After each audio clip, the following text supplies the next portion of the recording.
Hello, and thank you for joining us for today's presentation, Active Shooter Preparedness, New Guidance for Preparedness, Response, and Recovery.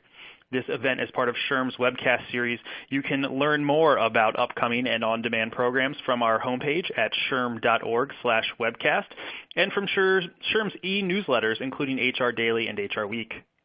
You should also check out our new podcast, SHRM HR Tips, wherever you listen to podcasts, as well as at shrm.org/podcast. That previews upcoming webcasts, hits the headlines, and we have a couple other podcast offerings over there on our podcasting homepage, so do check those out. And now about today's program. The active shooter threat landscape is constantly changing and evolving, and so too must your emergency preparedness and response plans. Human resources professionals concerned with evolving active shooter threats can best prepare their organizations by understanding the complete life cycle of active shooter incidents and aligning critical risk indicators with the traditional phases of emergency management. And that is what our speakers are going to dive into today. You'll be hearing from Crimando and Kevin McNulty. Mr. Crimando is the Managing Director at Extreme Behavioral Risk Management. Stephen has more than 20 years experience in disaster planning, consulting, and training. He is a clinician and educator specialized in crisis intervention, disaster recovery, and traumatic event response. He is a member of the FBI's InfraGard program that serves as consultant and trainer for the U.S. Department of Justice, the Federal Emergency Management Agency, and the United Nations. Stephen has been conferred the status of Diplomat of the American Academy of Experts in Traumatic Stress and is a board-certified expert in traumatic stress. Kevin McNulty is the Director of Product Marketing at Everbridge for the last 10 years. Kevin has helped craft product direction and strategy from some of the top cloud computing companies in Silicon Valley and Boston. Prior to Everbridge, Kevin worked at Viva Systems and Oracle Health Services. And now, with our introductions complete, I'm pleased to turn over the webcasting microphone to our first speaker today. Stephen, the floor is yours. Well, thank you and welcome, everyone. Thanks for taking time out of your busy day for this presentation, and I think you'll find it interesting and useful. As mentioned, I'm with behavioral science applications. My background is kind of what was mentioned as a behavioral scientist, so I focus largely on the human factor in active shooter and other sorts of emergency situations. A lot of what we talk about will be focused on that, and we always look at security and safety as kind of a two-part equation. Really, safety and security sort of equipment, and that may be our technologies, may be physical security such as card readers and cameras and such. But there's also a very important component, which is security-related behaviors, what people do and don't do in support of and sometimes inadvertently defeating even the best security technologies we have. So with that in mind, please understand as we go through my materials at least, that my orientation really is looking at this from a behavioral science or a human element sort of standpoint. Now, I'm also making another assumption, which is that very few organizations at this point are probably at the active shooter 101 level. This is an issue certainly that our children are rehearsing and practicing in schools with lockdowns and other sort of exercises. It's a scenario we see way too often in our news feeds, that there's another shooting event of some sort. So this really has been sadly become a foreseeable risk in our landscape. And as we think about that, I make the assumption, as I said, that most organizations have some level of at least awareness, if not readiness, for an active shooter event. Now, at the end of my program, of course, as we switch speakers, Kevin's going to pick up and really talk to you about the very important findings of Everbridge's active shooter survey and really what that study has to share with us in terms of benchmarking and understanding what organizations are doing in this area. But having said that, this idea that this is not a 101 level sort of program, my theme really will be about maturing active shooter or active assailant plans and how you take it to the next level. And certainly as we dig later into the study, we'll have an idea of how all different organizations are moving along that pathway towards maturing their plans. So in the presentation, we're going to move pretty quickly through 4 different recommendations for maturing your plans. If you are at the early stages of developing an active shooter plan, certainly you can take these concepts and hopefully use them to start your plan right, rather than having to go back and recalibrate it in some way.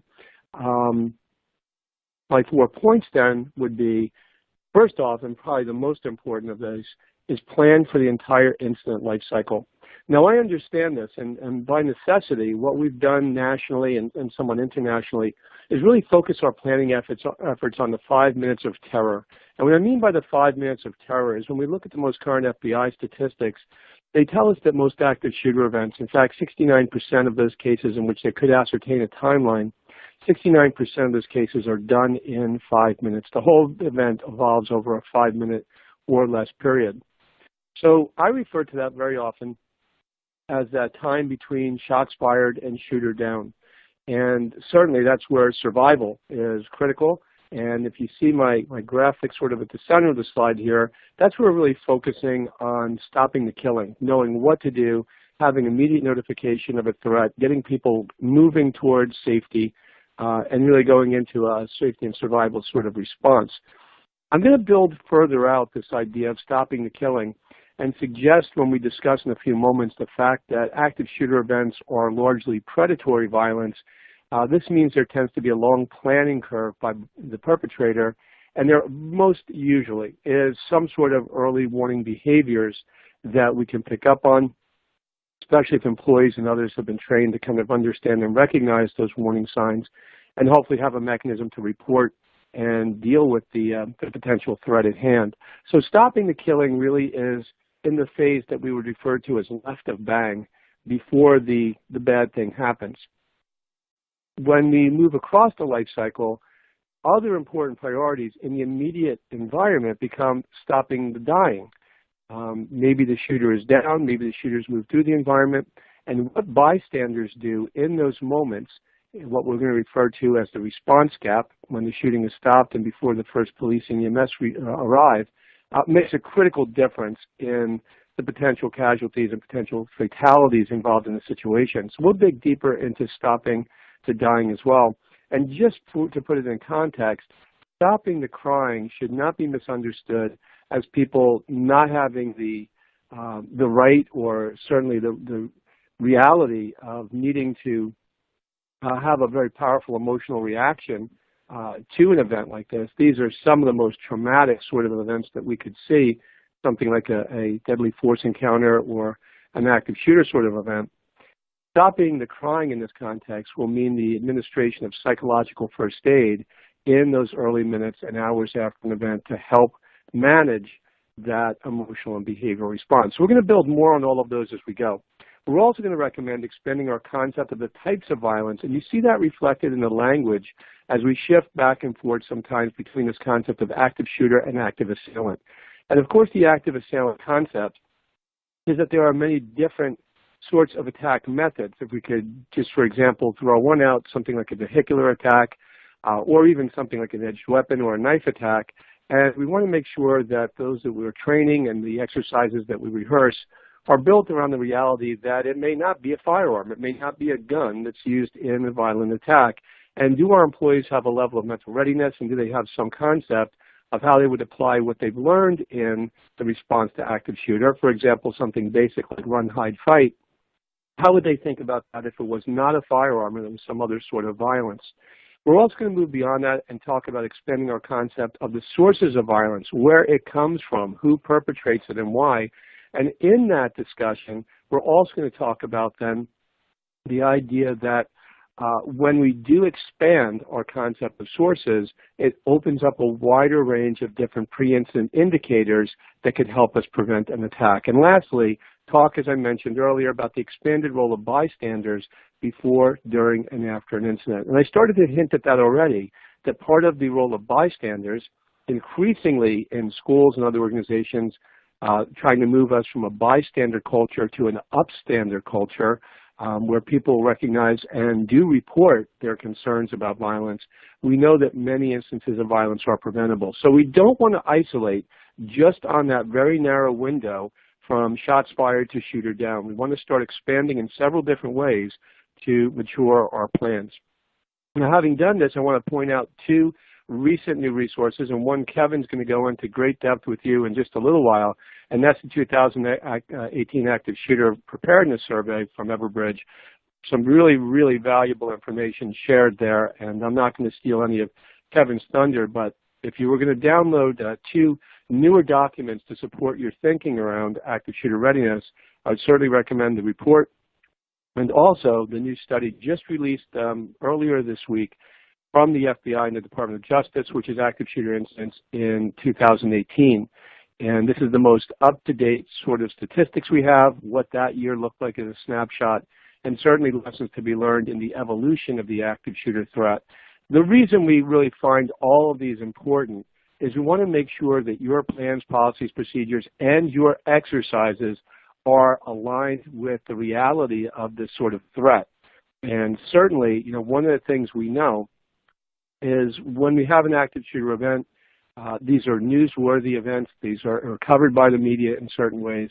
And not to suggest anything nefarious, but those news reports, especially in the early hours, do not always capture the details in a way that are useful for us or even accurate for us to use in learning and growing in terms of our own personal readiness. So these sort of documents, the Everbridge study, the new FBI study, hopefully get you up to speed. And honestly, as I said, these were just both published over the last, the last weeks.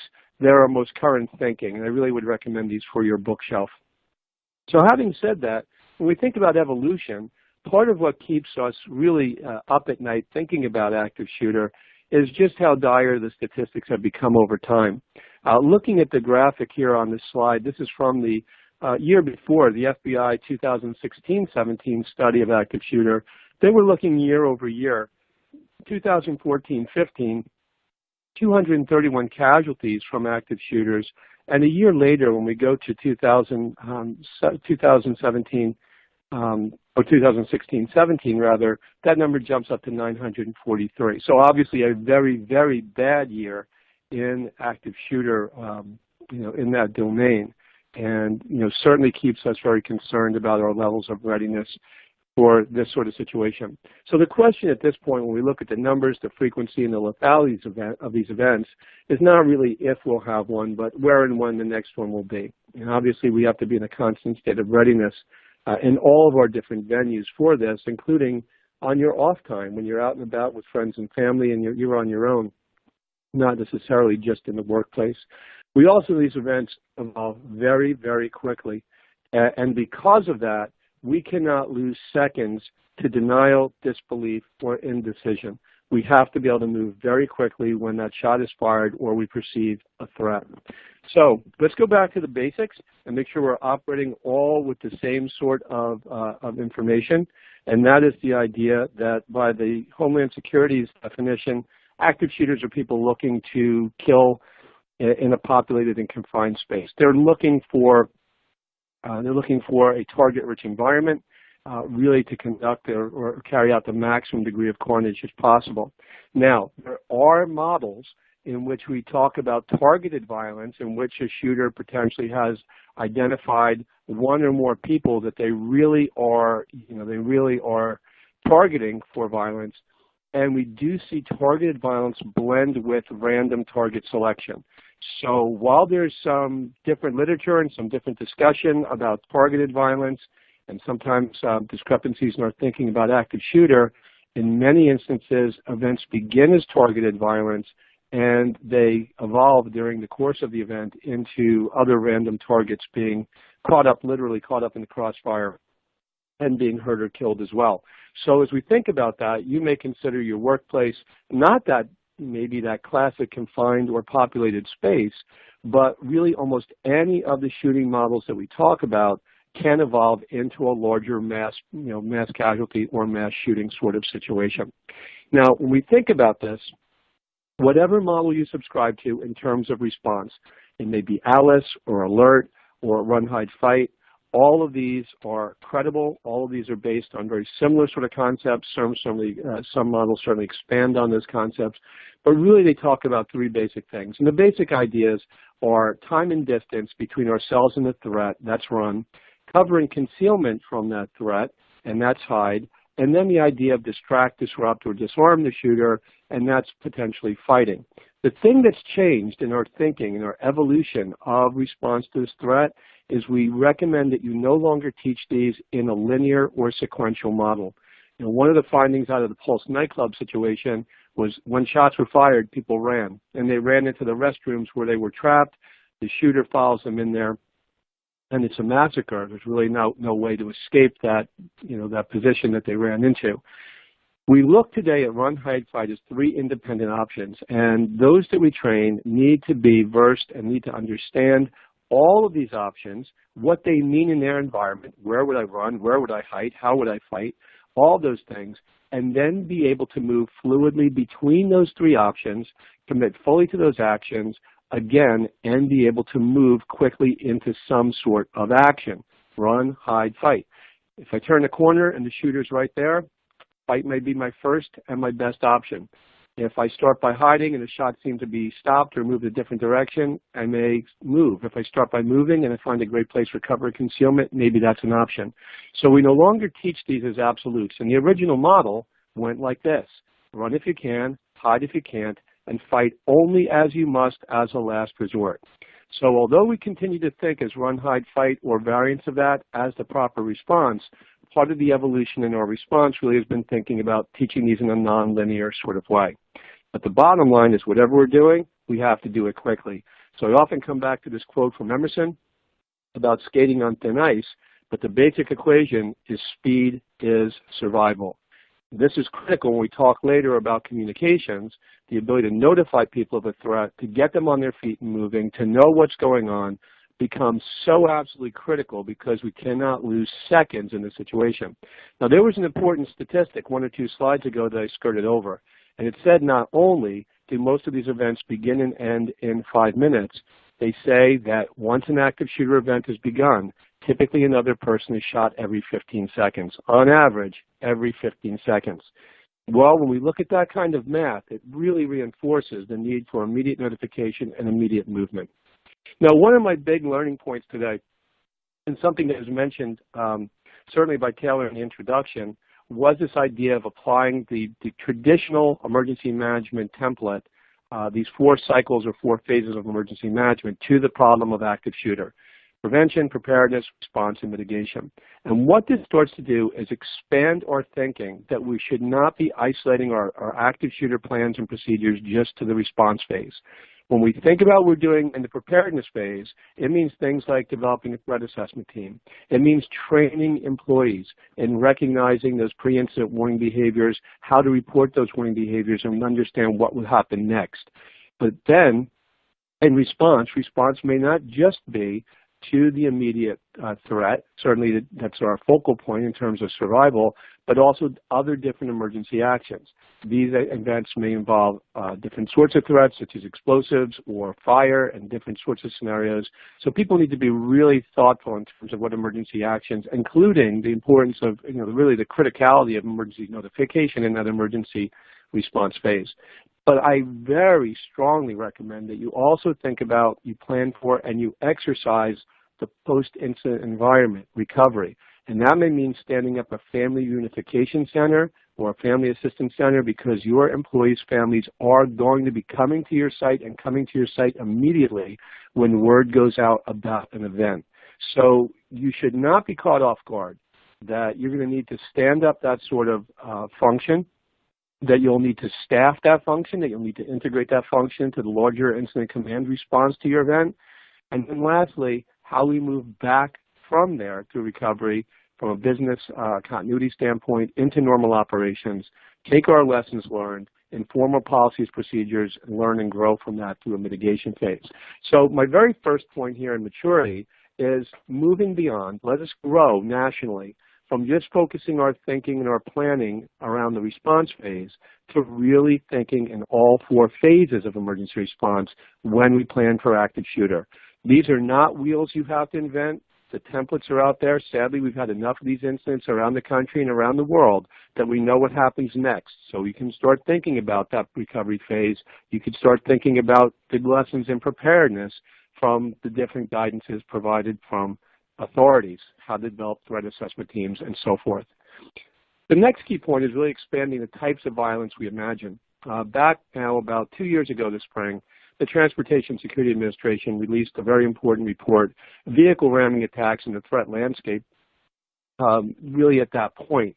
And if we go back and think to one of the last major vehicular attacks in the U.S., which was in Lower Manhattan on Halloween Day 2017, it really reinforced the point that this attack method is being strongly encouraged in terrorist propaganda from ISIS. If we look at their magazine, Ramia, or even earlier issues of The Beak, and certainly Al-Qaeda's magazine, Inspire, that these are low-cost, low-tech sort of attacks that can create mass casualties.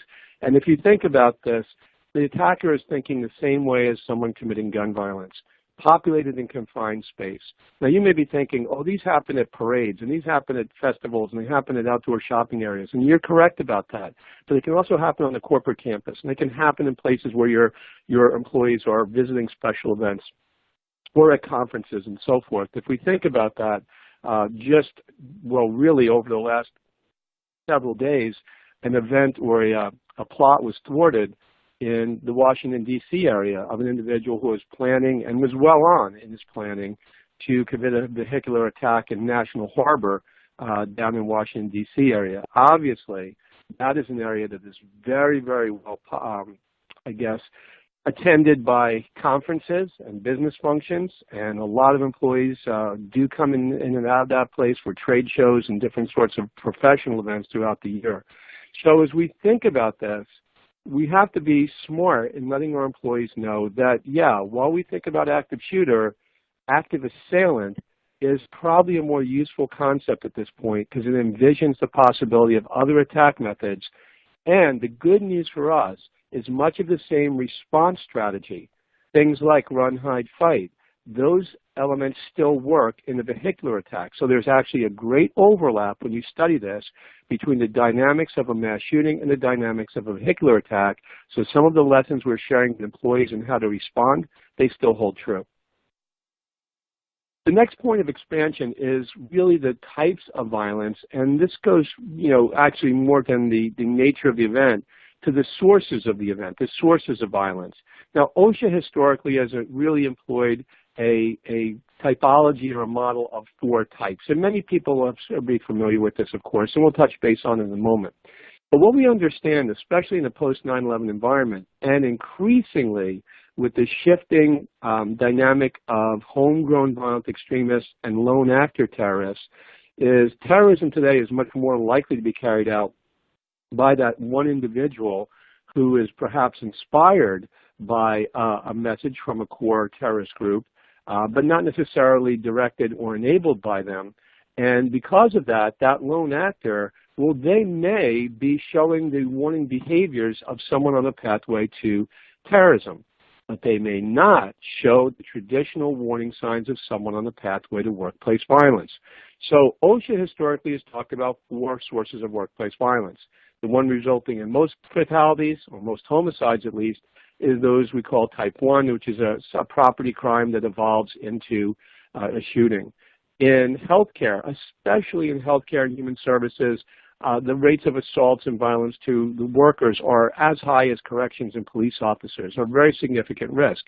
But in type 1 events, where it's a robbery in a convenience store, liquor store, gas station, type 2, it's an event in a hospital or a patient care environment, or other sorts of customer relationships, we tend not to hear about those as often on the news.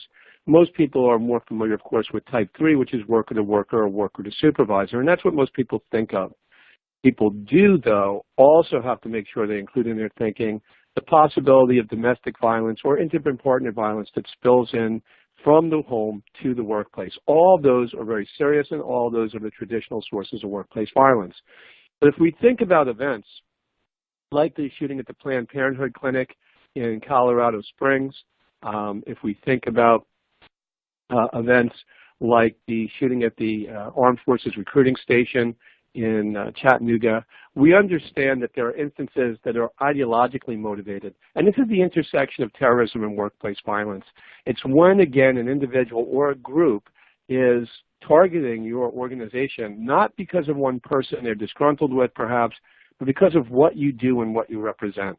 So pharmaceutical organizations, life science companies, biological sorts of industries, as well as many others that have values attached to it or value-driven sorts of responses from our community, these all could be targeted by extremists. And here I've emphasized the word extremist because the idea in extremism is that a small harm may be necessary to prevent the larger harm that your organization is doing.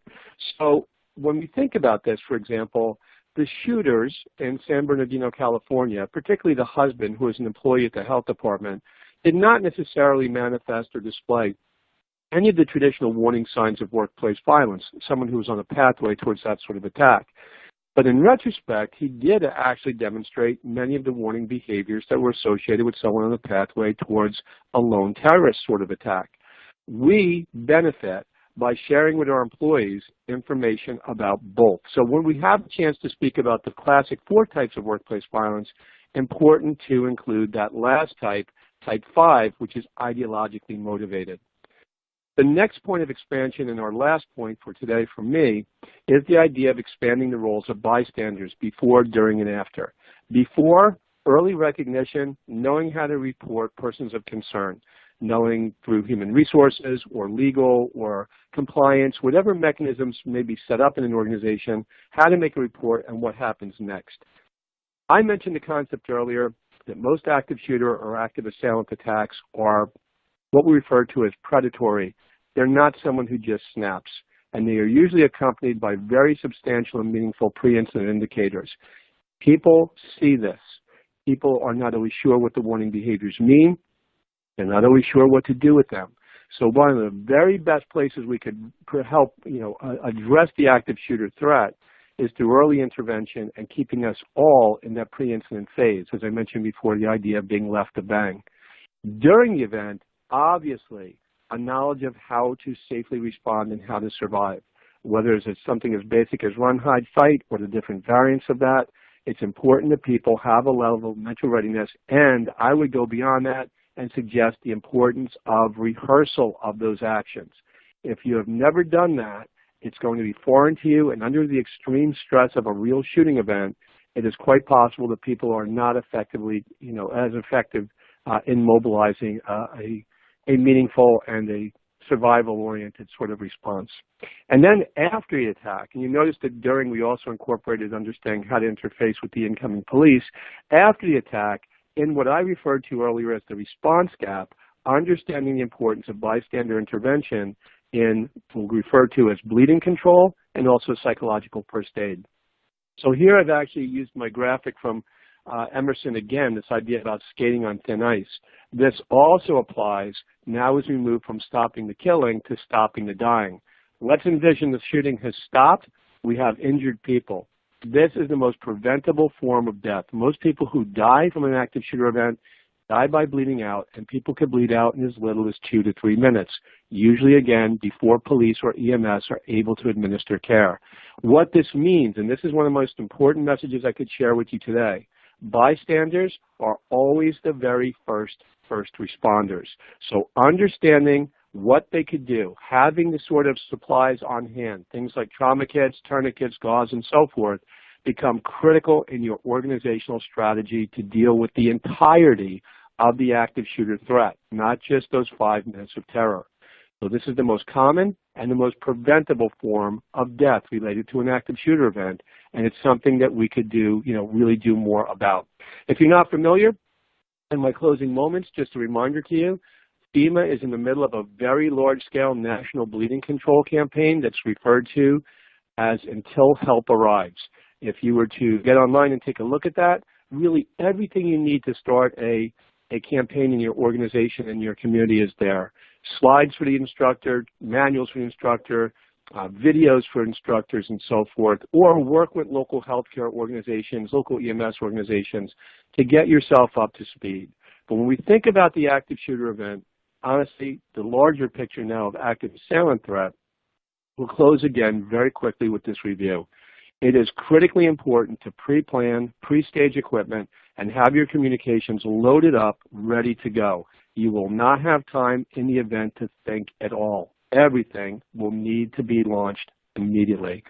Plan for the entire incident life cycle, not just the 5 minutes of terror from shots fired to shooter down. Anticipate what happens before, anticipate what happens after. Expand our concepts of violence beyond just firearms. Be thinking about other methods and sensitize your workforce to the idea that all violence at work is not gun violence. We need to be at a level of mental readiness for any sort of threat. Expand our concept of the sources of violence and understand violence can come to work, as it did in San Bernardino, as it did at Charlie Hebdo in Paris. Administered, conducted by extremists of different ideologies. The workplace is not immune from terrorism. In fact, it is a likely target of terrorism. The warning behaviors then are different for someone on the pathway to terrorism than someone on the classic pathway to workplace violence, and it's important to make that distinction. And lastly, as I said, expand the role of bystanders. They are your first responders. Help them understand what to do before in recognizing and reporting, help them understand what to do during the event, and help them understand where they could be most helpful after the event, both in the administration of medical and psychological support to people. Remember the importance of rehearsal and training. Under stress, people do not rise to the occasion, they fall to their training. It's important to train, it's important to rehearse. That's my story, and I'm sticking to it. I'll pass it back to Taylor and on to Kevin. I hope that was interesting, and I hope you do take some of those messages to heart. All right, Kevin, you are up. All right. Well, thank you very much, Taylor, and thank you, Steve. That was a very insightful presentation. I always learn a lot when I co-present with you, and there was some new data in there from that new FBI report that was very interesting as well.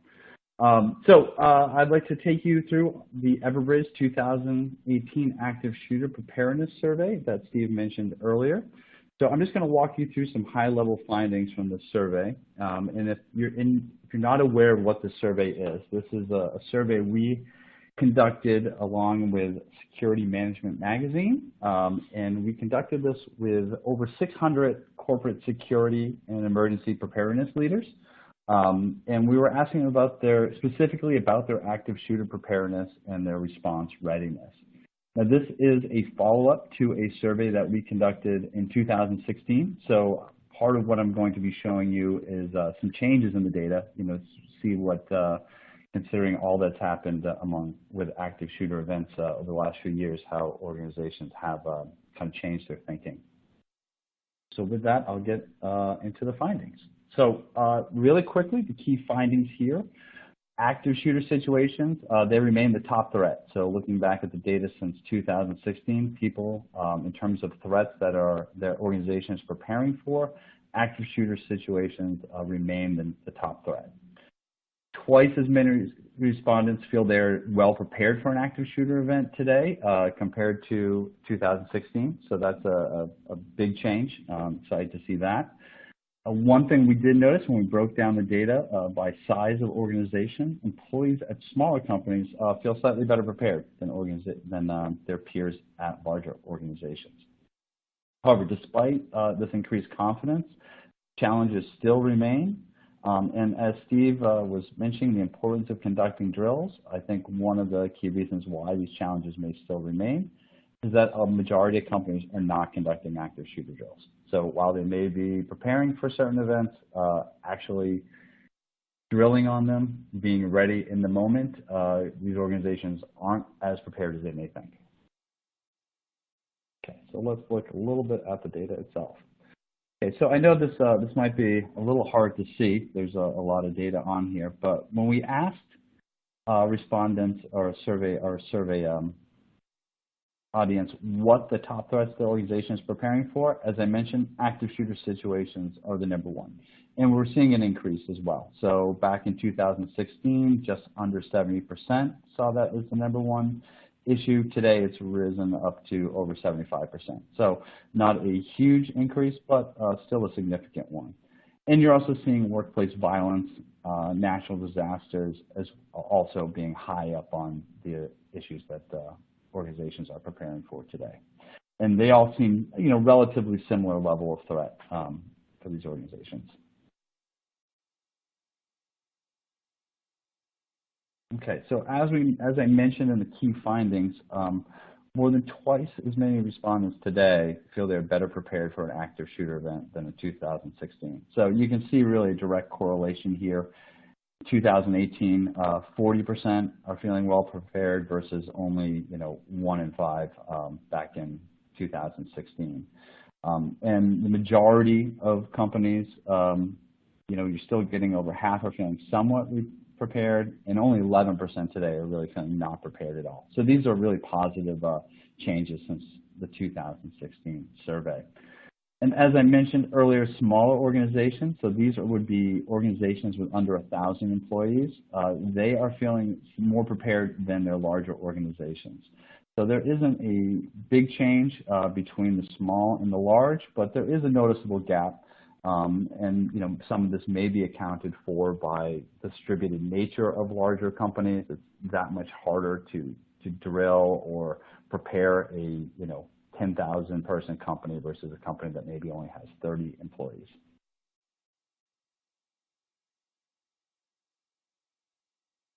And one of the reasons why these companies probably feel that they're more prepared is that they've actually taken very strategic steps to be better prepared.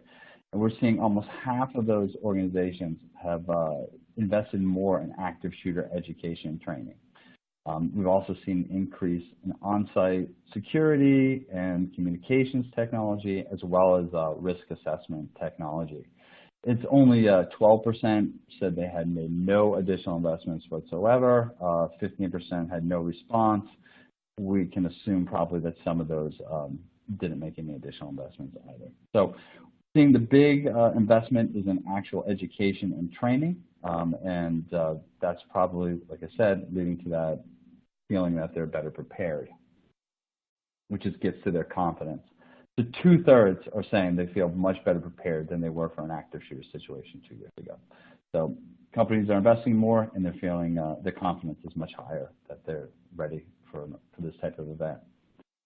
But despite this confidence, I think this really, this data really came home to me, and I really thought, there's this increased confidence, but we look at the challenges they're facing, they are almost exactly the same since 2016. Really seeing no statistical difference between the same type of challenges they're facing. So communication, this remains the #1 problem. How do you communicate to people who may be impacted by an active shooter event? And similarly, locating those people. So just being able to find those people and be able to communicate them are the 2 biggest challenges organizations are facing. That decision to initiate a lockdown, that remains the same. And providing updates and coordinating, everything's all about the same since 2016. So there's been a big investment in training, but that hasn't necessarily netted out to improvements in actually the processes used to manage a critical event or manage an active shooter event.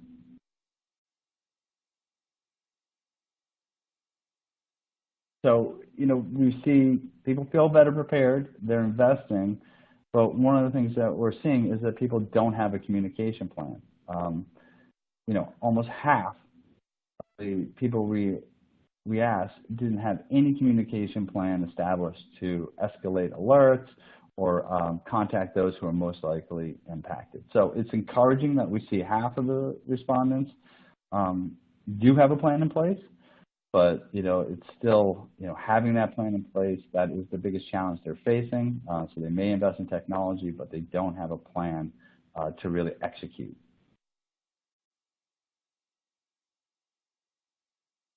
And going back to the other point I made in the key findings here, more than half don't conduct drills. So it's great that you're investing in training, sending out a binder or a report or a memo that gives people information on what to do. Definitely helpful, much better than not doing that. But to actually conduct those drills can really make the difference between life and death. Obviously, in this situation, we're talking about some pretty dire results to these events. So conducting training, can't stress enough how important that is. Just investing in technology isn't going to make a huge difference if you're not actually practicing how to use it, so that when the real situation comes, you're not fumbling in the moment. And one of the things that surprised me a little bit is that we're seeing some executive support decreasing for these programs. So employees were asked whether executive and leaders in the organization are more concerned about employee or student safety than they were 2 years ago. And we're seeing a pretty big drop. I mean, almost 20% of the respondents no longer agree with that statement. So that's a pretty big shift. And when we look at planning to increase spending on employee safety, you know, it's encouraging that we see 35% looking to do more, but, you know, almost 2/3 are really staying pat, and even a small percentage are decreasing their investment. So we've seen some increased investment over the last 2 years. What's going forward in the next few years? You know, we're not seeing at least an early indication that there's going to be further investment. So just to summarize these points, we're seeing organizations feel more confident, but despite this increased investment in training and technologies, they're still continuing to face many of the same problems that they were 2 years ago. And a lot of this can probably be drawn back to the fact that half don't have communication plans, and the majority of companies don't conduct drills. And just also want to, you know, highlight this point again, that executive support for these active shooter or active assailant initiatives is on the decline as well.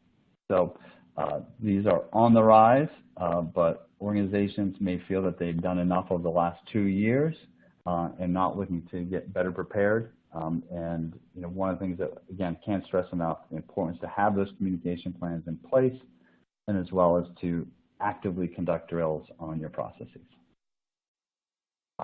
That's all for me, and I think we'll open it up for questions. All right, everyone, we will get to audience questions in just a moment. First, SHRM thanks Everbridge for sponsoring today's webcast and this series of free programs for the HR community. Everbridge is the global leader for integrated critical event management solutions that automate and accelerate response to critical events to help keep people safe and operations running.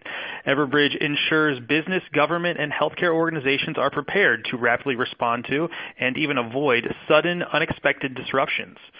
More than 3,700 global organizations rely on the Everbridge Critical Event Management Platform to deliver organizational resilience. To learn more about Everbridge and to see the platform in action, visit everbridge.com. Alrighty, let's go to questions. We've got a ton of them, lots of good ones here. First, kind of an informational question. An audience member writes, you know, we were discussing where these incidents occur, and this person wants to know about what percentage of all these events were workplace related. I'd like to know more about this, as well as if there's any available information on a triggering event that led to those shootings. And I think I'd throw that to Steve, who, by the way, I incorrectly said he was with a different organization at the start of the program. He is indeed with Behavioral Science Applications, so my apologies for that, Steve. Sure, no problem. Well, I'll start with the second part of the question first, because it's actually more knowable. When we think about trigger events in the workplace, and this is unfortunately a really classic example just a few months ago in Aurora, Illinois, in which I think we'll go back probably to February, an employee shot and killed a number of supervisors during a termination. Certainly saw that coming, and we've seen that, actually shot and injured 4 or 5 other incoming police in response to this.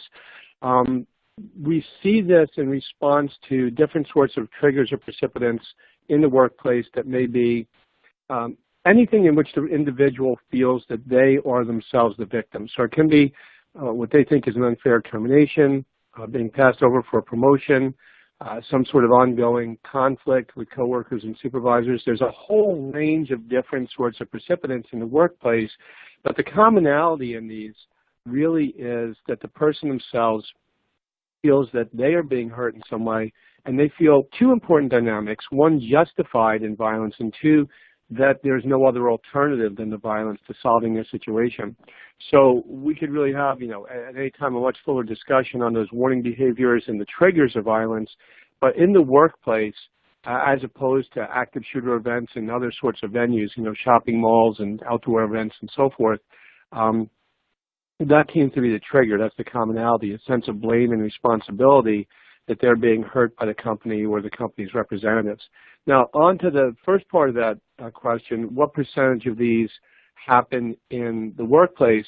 The number, I don't know the exact number. It changes year to year. I don't have the most current, but I'll tell you it's actually a somewhat smaller number, because if you think about active shooter events, the classic definition, for example, what the FBI thinks of as 4 or more people being shot and killed in one location at one time, as opposed to someone who's moving in a spree killing or some other sort of violence, we understand that most workplace violence is more targeted, which means that the person comes in looking for someone who's hurt them, the boss, the coworker, someone they feel victimized. So in workplace violence, the number of victims tends to be lower, and it doesn't rise to meet the criteria for what the FBI thinks of as an active shooter, because less than 4 perhaps were shot.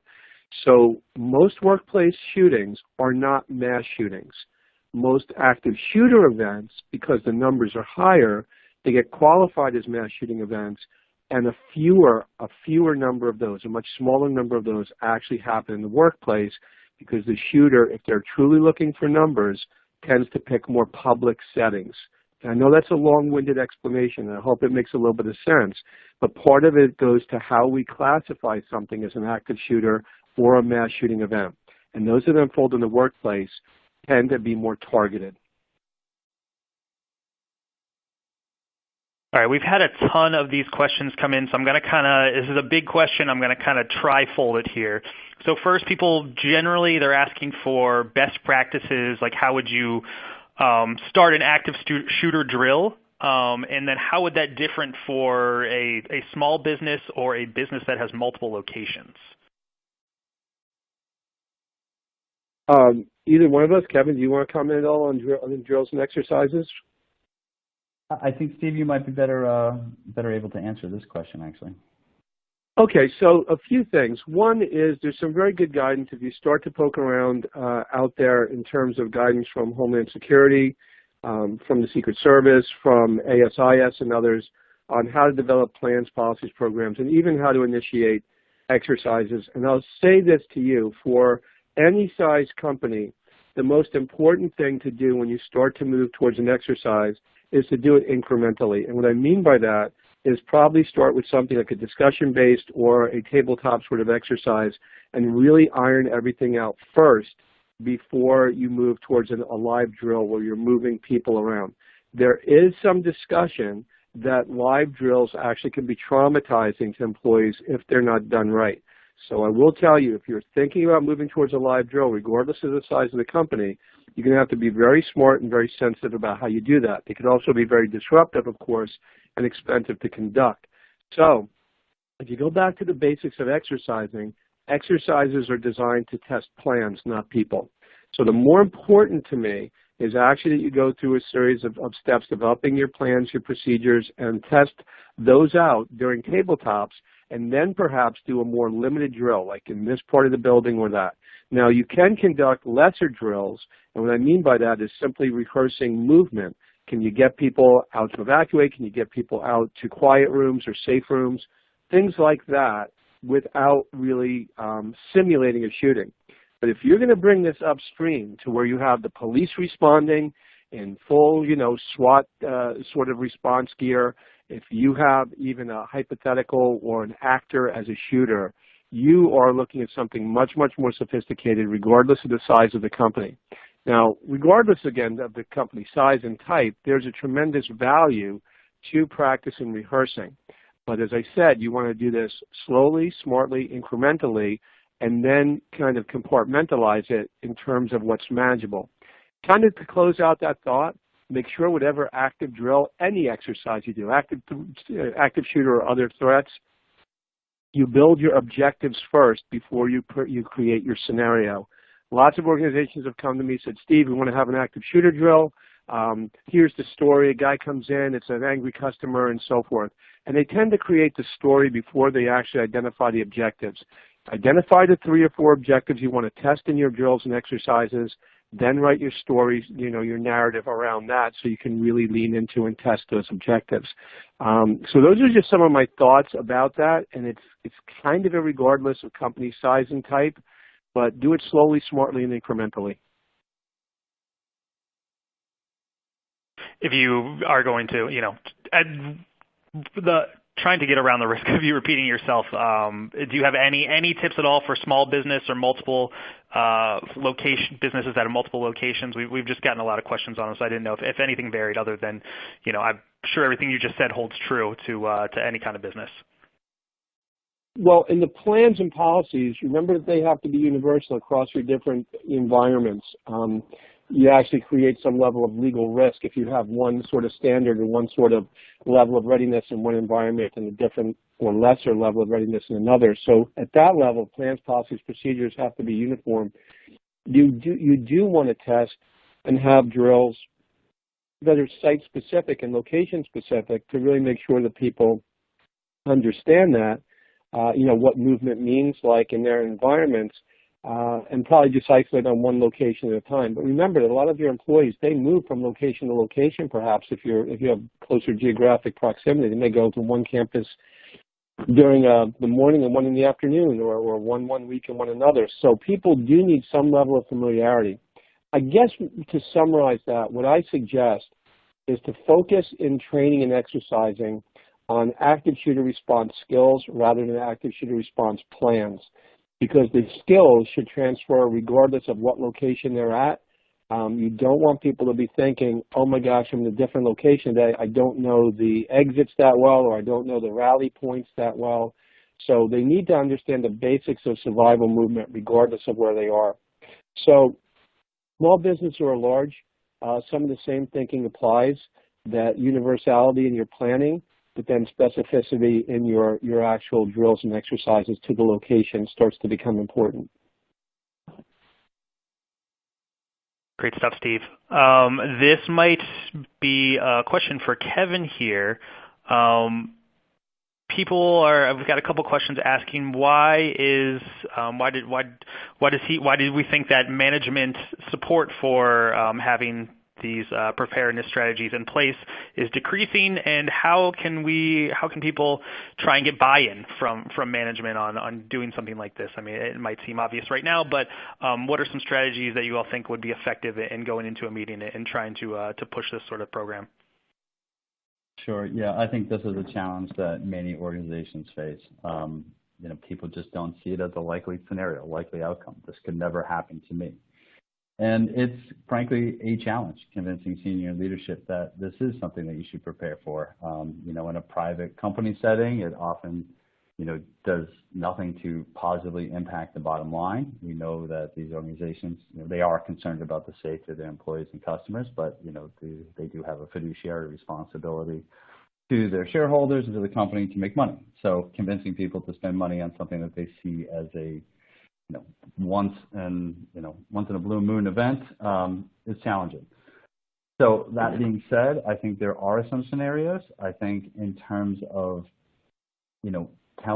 really trying to compile some data and some statistics that really showcase how often these things do happen. We had recently conducted another survey with the Business Continuity Institute about certain types of critical events that happen, how often do critical events happen to their organization, what type of critical events, and something like an active shooter came in at, there's an 11% response rate. This was something that happened over the last 2 years to the organization. So that doesn't seem like a high number, but, 1 in 10 is, 11% is still 1 out of 10 companies that say they had to deal with some issue. So I think highlighting some stories and showcasing some data that these things are happening. There's some great data that's out there from the Bureau of Labor statistics that talks about employee retention rates after these type of events. So if something does happen, There's generally a big exodus of employees following an active shooter event. People don't want to be in that, don't want to be in the place where the traumatic event just took place. But organizations that are better prepared, they seem to do a better job at keeping their employees. And we know that training employees is very expensive, and losing valuable employees can really cripple an organization. Another piece of advice I might want to provide if you're looking at investing in technology, a lot of the technology that is used for active shooter events has other applications as well. So things about, technology you might use to muster first responders, or to make sure that everything is done correctly, a response plan is followed. There is technology for task lists, tasking, that can be applied to almost any situation. You can be using that to manage, just routine repair and maintenance. So I would say look for technology that has multiple purposes, that isn't just specific to these active assailant issues, and also highlight some of the, kind of the data around real life events. These things happen, they're real, it's not just something you see on CNN. Part of what executives seem to understand very well is when it comes to numbers and it comes to dollars. And if we look at some of the national studies that have been done, and one of these is a few years old, back to 2014, at that time, I believe it was Liberty Mutual study looked at and quantified about $121 billion lost to workplace violence sort of scenarios in the U.S.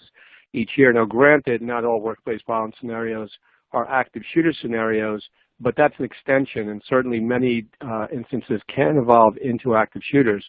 The other thing is we think about other related costs. For example, in workplace violence litigation, the average out-of-court settlement for a case is about $500,000, and the average jury award following an extreme episode of workplace violence is up to about $3 million. So when we think about this, there's a bunch of hard costs and soft costs beyond even the duty to care and other things that executives should be tuned into that sometimes can get their attention and get them a little more focused on this issue. All right, everyone. That was all great stuff. We are going to bring our presentation and the question and answer to a close. Before we sign off, a couple final thanks. First to our presenters, Stephen and Kevin. We thank you both for the insights that you shared today, and we want to thank you and our audience for joining us and for choosing SHRM for HR Webcasts. That concludes today's program.